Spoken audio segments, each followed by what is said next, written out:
पट्टी लगा दी आँखों पे।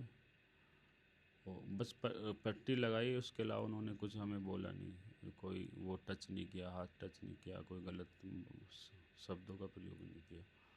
पूरी रात रखा। उन्होंने बोला कि 10 मिनट का टाइम है। जब हमें लेके जा रहे थे 10 मिनट में साहब आ गया, आपसे पूछताछ करके छोड़ देंगे। लेकिन वो साहब उनके आ नहीं पाए रात भर। तो सुबह 11 या 11:30 के आसपास वो आए। उन्होंने सवाल जवाब किए, उनका उत्तर उन्हें मिल गया। उसके पश्चात हमें वो लोग ले गए। 5-6 घंटे कंटिन्यू गाड़ी चलती रही और हम जब जहाँ पर उतारा गया तो हमने देखा, हमने बोर्ड पढ़ने का प्रयास किया कि कहीं पर कुछ लिखा है, कहाँ हैं हम, कहाँ नहीं है। तो हमने पूछा तो उन्होंने बताया वहाँ की कि आप मसूरी देहरादून में हो, उत्तराखंड में। तो फिर हम वहाँ से कैब करके वापस आ गए। स्वागत है आप सभी का। मैं असरार अहमद। कॉकरोच जनता पार्टी का प्रदर्शन हुआ। जो मुख्य मांग थी कि धर्मेंद्र प्रधान का इस्तीफा होना चाहिए, इस्तीफा भी हो गया, जश्न भी मनाया गया। उसके कई मुख्य चेहरा थे। हमारे साथ इस वक्त बातचीत करने के लिए जुनैद भी मौजूद हैं, जो वहाँ पर खाने पीने का इंतज़ाम कर रहे थे। लेकिन इनके साथ एक वो घटना घटी कि जब लोग खुशियाँ मना रहे थे कि धर्मेंद्र प्रधान का इस्तीफा हुआ, 35 दिन के बाद एक बड़ा लंबे समय तक आंदोलन चला। 20 जुलाई को जो कुछ भी हुआ वो सब आपने देखा था, लेकिन वो खुशी में शामिल नहीं हो पाए। एक ऐसी उनके साथ घटना घटी कि आज हम उन्हीं से बातचीत करेंगे कि पूरा देश जानना चाहता है कि जुनैद के साथ क्या हुआ है, क्या जुनैद सुरक्षित है या नहीं है। हम इन्हीं से जानने की कोशिश करेंगे। जुनैद भाई, अभी आप कैसे हैं? मैं ठीक हूँ, सुरक्षित हूँ और मेरे घर वाले भी सुरक्षित हैं। तो आपके साथ ऐसी क्या घटना हो गई कि आप जब धर्मेंद्र प्रधान का इस्तीफा होता है तो आप उस दिन कहीं भी दिखाई नहीं देते हैं? उस दिन मैं किसी कारणवश से वहाँ पर नहीं था और मुझे डिटेन कर लिया गया था 24 की रात में। मतलब 12/12/25 की रात ही समझिए। मतलब तो मुझे डिटेन करके और एक मेरा साथी था, वो कुत्ते ने काट लिया था। आरएमएल हॉस्पिटल गया, टीका वीका सब लगवा लिया। उसके बाद मुझको वो शादी वर्दी में लोग थे, हम ऑटो करके 50-60 मीटर की दूरी तय की होगी। उसके पश्चात हमें उन्होंने उसमें बिठा लिया कार में और उन्होंने पट्टी लगा दी आँखों पे। बस पट्टी लगाई, उसके अलावा उन्होंने कुछ हमें बोला नहीं। कोई वो टच नहीं किया, हाथ टच नहीं किया, कोई गलत शब्दों का प्रयोग नहीं किया। पूरी रात रखा। उन्होंने बोला कि 10 मिनट का टाइम है। जब हमें लेके जा रहे थे 10 मिनट में साहब आ गया, आपसे पूछताछ करके छोड़ देंगे। लेकिन वो साहब उनके आ नहीं पाए रात भर। तो सुबह 11 या 11:30 के आसपास वो आए। उन्होंने सवाल जवाब किए, उनका उत्तर उन्हें मिल गया। उसके पश्चात हमें वो लोग ले गए। 5-6 घंटे कंटिन्यू गाड़ी चलती रही और हम जब जहाँ पर उतारा गया तो हमने देखा, हमने बोर्ड पढ़ने का प्रयास किया कि कहीं पर कुछ लिखा है, कहाँ हैं हम, कहाँ नहीं है। तो हमने पूछा तो उन्होंने बताया वहाँ की कि आप मसूरी देहरादून में हो, उत्तराखंड में। तो फिर हम वहाँ से कैब करके वापस आ गए। तो ये घटना रात के 12 बजे की है। आप प्रदर्शन स्थल पर आ रहे थे उस वक्त? हाँ हाँ हाँ, 11:17 पे हमारा पर्चा बना था और उसके बाद लगभग 20 मिनट के बाद उन्होंने दोबारा, तो 12 सवा 12 का टाइम होगा जब हम वापस बाहर आ रहे थे। ऑटो भी बुक कर लिया था। ये सब बातें हैं। जब अचानक से गाड़ी आती है तो आपको डर नहीं लगा कि ये लोग कौन लोग हैं? हाँ, डर लगा। पहले हमें समझा कि कोई असामाजिक तत्व है, हमें मतलब मारना चाहता है, कुछ मुक्का वगैरह है, कुछ चीज़। तो हमने पहले भागने का भी प्रयास किया कि कौन लोग हैं ये। लेकिन वो क्या कहने लगे कि डरिए मत, हम दिल्ली पुलिस के। हमने कहा भाई अपना वो दिखा दो ताकि थोड़ा संतुष्टि हो जाए। तो भाई ने हमें वो दिखा दिया कि हाँ अब ठीक है, कोई बात नहीं। फिर उन्होंने कवर कर दिया, फिर फ़ोन वगैरह सब ले लिया। पूरी रात हम वहीं पे ऐसी तरह रहे, आँखों से वो बंधी रही। और सुबह फिर 11-11:30 बजे हमें गाड़ी में बिठाया। 5-6 घंटे गाड़ी कंटिन्यू चलती रही और जब हम उतारा गया शाम को 6 या 6:30 बजे, तब वो हमसे खुली पट्टी खोली। तो जब आपके आँख में पट्टी बाँधी गई तो आपने कुछ कहा नहीं कि पट्टी आप क्यों बाँध रहे हैं? उन्होंने कहा कि ये चुप रहिए और ये ज़्यादा बोलिए मत, बस इसको कवर करके रखिए, जितना कर रहे हैं इतना करते रहिए। तो जिस वक्त आपको उन्होंने अपनी गाड़ी में बिठाया तभी पट्टी बाँध दी है? हाँ हाँ, तभी। सारी रात बंधी रही? हाँ, पूरी रात बंदी रही वो, हम देख ही नहीं पाए। और जहाँ पर हम थे वहाँ भी अंधेरा रखा गया था। हम उनको पहचानते नहीं हैं कौन लोग थे और क्या नाम था उनका, क्योंकि हम देख ही नहीं पाए उनको। तो जिस वक्त आपके साथ ये घटना हुई, आंखों में पट्टी बांधी गई, तो आपकी फीलिंग क्या थी? क्या महसूस कर रहे थे उस वक्त? डर तो लगता ही, अंदर से डर लग रहा, पता नहीं अब क्या होगा, कहाँ लेके, क्योंकि किसी को कोई सूचना भी नहीं है हम कहाँ जा रहे हैं, कैसे जा रहे हैं। फ़ोन था, फ़ोन के ज़रिए कुछ करते तो वो उन्होंने ले लिया पहले ही। हम्म। बाकी बहुत उन्होंने कोई मतलब गलत शब्द नहीं बोले, हमें टच तक भी नहीं किया, बस उन्होंने वहाँ पे रखा और फिर सुबह में सवाल जवाब कुछ किए, फिर छोड़ दिया, मतलब शाम के टाइम। इसीलिए हम लास्ट के दिन उसमें सम्मिलित नहीं हो पाए, जो जश्न था जीत का। तो बा, एक बाकी बहुत बहुत धन्यवाद सभी छात्र छात्राओं का कि आप खुश रहिए। जिस चीज़ के लिए आप संघर्ष कर रहे थे वो चीज़ आपको प्राप्त होगी। अब अपनी पढ़ाई पर ध्यान दीजिए, अपनी पढ़ाई की टाइम टेबल बनाइए, उसके अनुसार पढ़िए। अब प्रदर्शन वगैरह की चीज़ों को अपने दिमाग से निकाल दीजिए, जो चीज़ चाहिए थी वो प्राप्त हो चुकी। एक ऐसा आंदोलन जिसके आप भी मुख्य चेहरा थे, खुशी का दिन था लेकिन आप उस खुशी में शामिल नहीं हो पाए।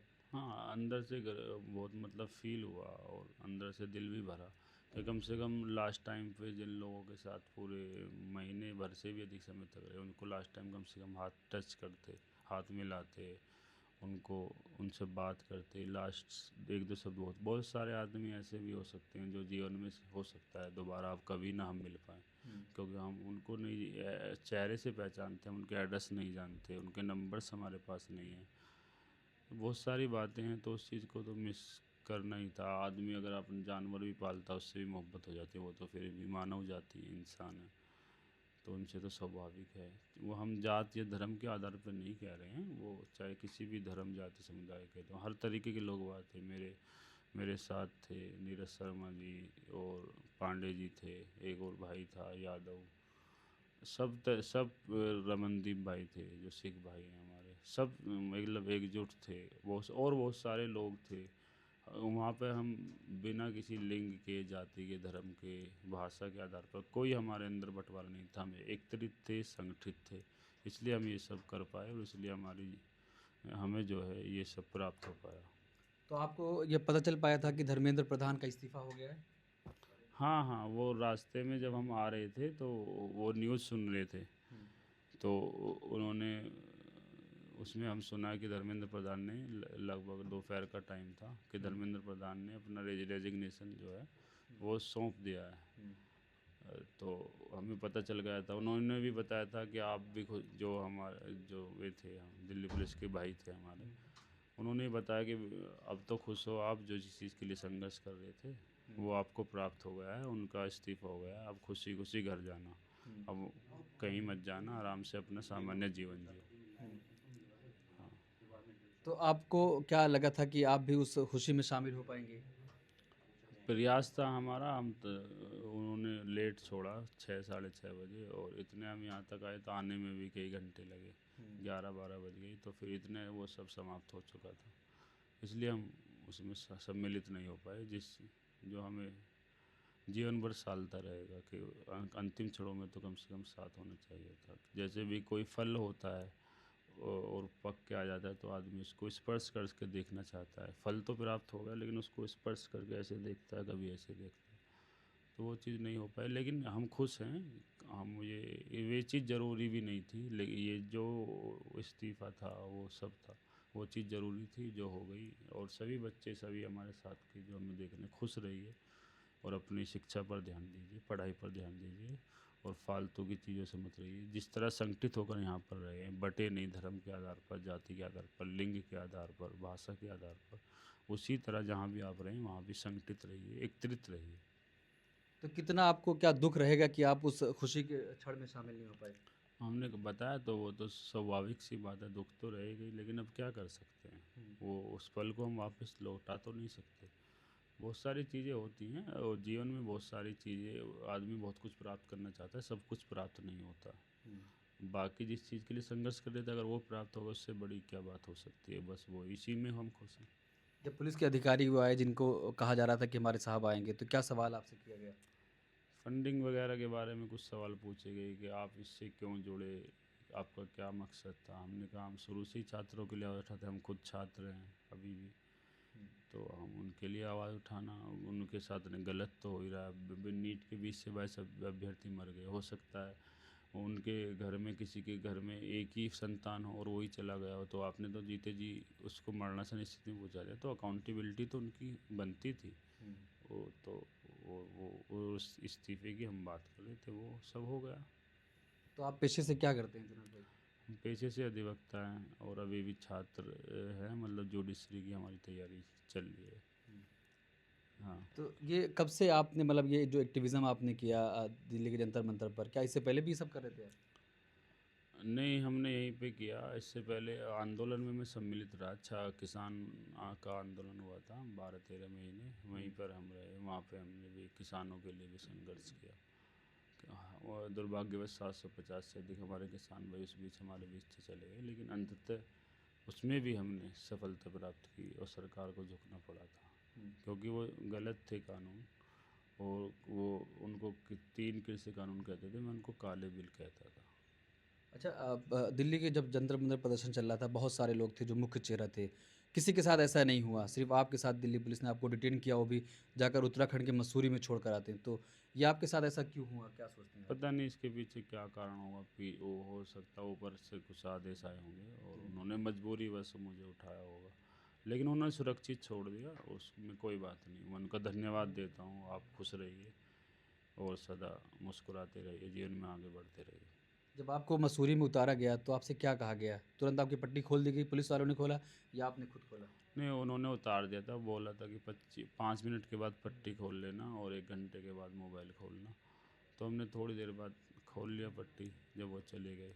बाकी सब लोग जा चुके थे। हाँ हाँ, हम उनको देख नहीं पाए कौन थे क्या थे, बस जो भी था और जो भी हुआ सब ठीक है, धन्यवाद है उनका। तो अभी आपका परिवार कैसा है? सब ठीक है, सुरक्षित है, सब अच्छे हैं अभी। ये पूरी जो घटना हुई घर वालों से आपने बताया होगा, घर वाले का रिएक्शन क्या है? बस ठीक है, सब सब खुश है। घर वाले परेशान हैं या फिर क्या है? परेशान होना तो स्वाभाविक ही है, लेकिन अब सब ठीक है, सामान्य है। देखिए, ये थे जुनैद जो जंतर मंतर पर खाने का पानी का इंतज़ाम कर रहे थे प्रदर्शनकारियों के लिए। जब कोई व्यवस्था नहीं थी तब जुनैद पहले दिन से वहाँ मौजूद थे, और जिस तरीके से दिल्ली पुलिस ने इनके साथ जो कुछ भी किया, कि ये तो आपने देखा 20 जुलाई को जिस तरीके से स्टूडेंट को पीटा गया, ये तो सीधे तौर पर फ्री स्पीच पर हमला है। अगर जुनैद कुछ भी कर रहे थे, इनके लोकेशन को ट्रेस किया गया। आरएमएल हॉस्पिटल से ये निकल कर जा रहे थे, ऑटो कर लिया था, जैसे ही ऑटो 50 मीटर बढ़ता है तुरंत दिल्ली पुलिस की गाड़ी आती है, फिर इनको बिठाती है, आंखों पर पट्टी बांध कर रखा गया रात के 12 बजे से शाम के 6 बजे तक। उसके बाद जब इनको उतारा गया मसूरी में, तब ये कहा गया कि आप 5 मिनट बाद पट्टी खोलेंगे और 1 घंटे बाद अपना फ़ोन ऑन करेंगे। इस पर आप क्या सोचते हैं, आखिर ऐसा क्यों हुआ, ज़रूर बताएं।